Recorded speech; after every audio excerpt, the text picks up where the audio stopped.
इसमें एक भी कानून मेरी सरकार ने नहीं बनाया, चाहे ईडी हो, सीबीआई हो, चाहे इलेक्शन कमीशन। आखिर ईडी सीबीआई कैसे बनी? यह कहावत है, नाच न जाने आंगन टेढ़ा। वो कह रहे हैं लड़े कैसे आप, या तो ऑपोजिशन लीडर्स को जेल में डाल रहे हैं या फिर अगर वो आपकी पार्टी में आ गए तो सारे पाप धुल गए। डर तो पाप का होता है जी, ईमानदार को क्या डर होता है?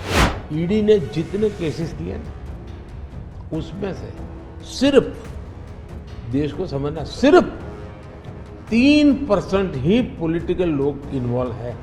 मेरे कालखंड में गलत काम करने वालों की 1 लाख करोड़ रुपए की संपत्ति अटैच हुई है।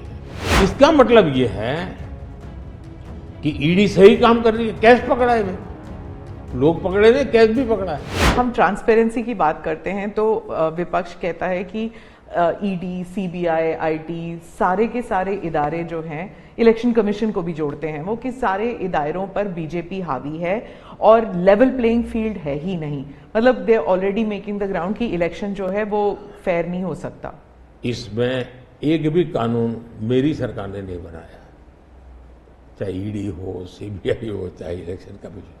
ऊपर से हमने तो इलेक्शन कमीशन में सुधार किए हैं। आज इलेक्शन कमीशन बनता है तो ऑपोजिशन भी उसमें होता है।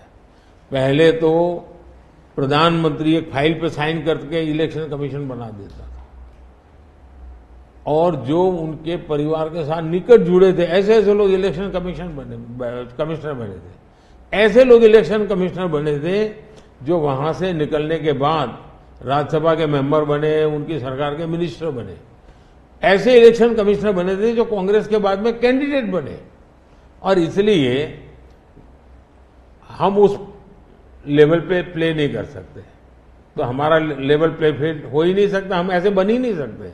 हम अच्छे रास्ते पर जाना चाहते हैं, हम उस रास्ते पर जाना नहीं चाहते। दूसरी बात है, आखिर ईडी सीबीआई कैसे बनी? ईडी वगैरह का आप देखेंगे या इलेक्शन कमीशन, अपने एक कहावत है, नाच न जाने आंगन टेढ़ा। और इसलिए कभी ईवीएम का बहाना निकालेंगे, कभी मूलतः पराजय के लिए वो कुछ रीजनिंग अभी से सेट करने में लगे हैं ताकि पराजय उनके खाते में न चढ़ जाए। वो कह रहे हैं लड़े कैसे आप, या तो ऑपोजिशन लीडर्स को जेल में डाल रहे हैं या फिर अगर वो आपकी पार्टी में आ गए तो सारे पाप धुल गए। कितने ऑपोजिशन लीडर जेल में हैं? कोई मुझे बताए। और क्या यही ऑपोजिशन लीडर उनके सरकार चलाते थे? या जेल का डर है? डर तो पाप का होता है जी, ईमानदार को क्या डर होता है? मेरे यहां भी तो उन्होंने मेरे होम मिनिस्टर सबको जेल में डाल दिया था। दूसरा, ईडी की बात करते हैं।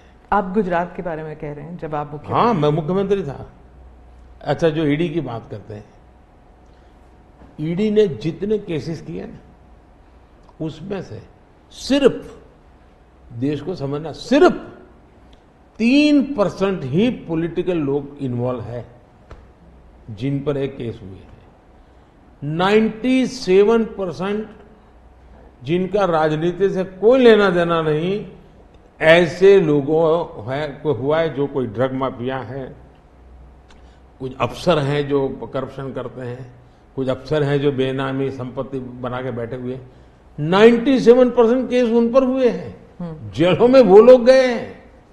अच्छा, मजा देखिए, ईडी एक स्वतंत्र संस्था को काम कर देना चाहिए, नहीं करने देना चाहिए? बनाई क्यों भाई? 2014 से पहले ये संपत्ति अटैच करने का ईडी को अधिकार है। 2014 से पहले उन्होंने सिर्फ 5,000 करोड़ रुपए की संपत्ति अटैच की। कौन रोकता था ईडी को भाई? और किसके लाभ में कहता? मेरे कालखंड में गलत काम करने वालों की 1 लाख करोड़ रुपए की संपत्ति अटैच हुई है। क्या ये देश की जनता का पैसा नहीं है?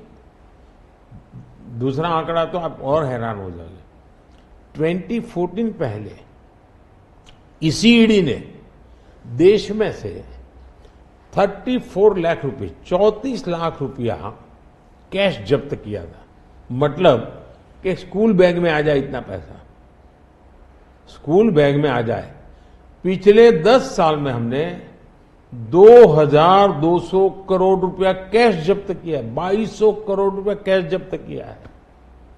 कहां 34 लाख, कहां 2200 करोड़।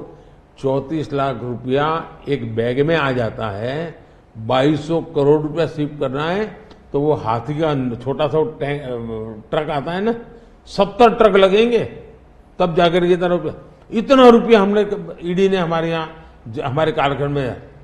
इसका मतलब ये है कि ईडी सही काम कर रही है, कैश पकड़ा है भाई, लोग पकड़े नहीं, कैश भी पकड़ा है।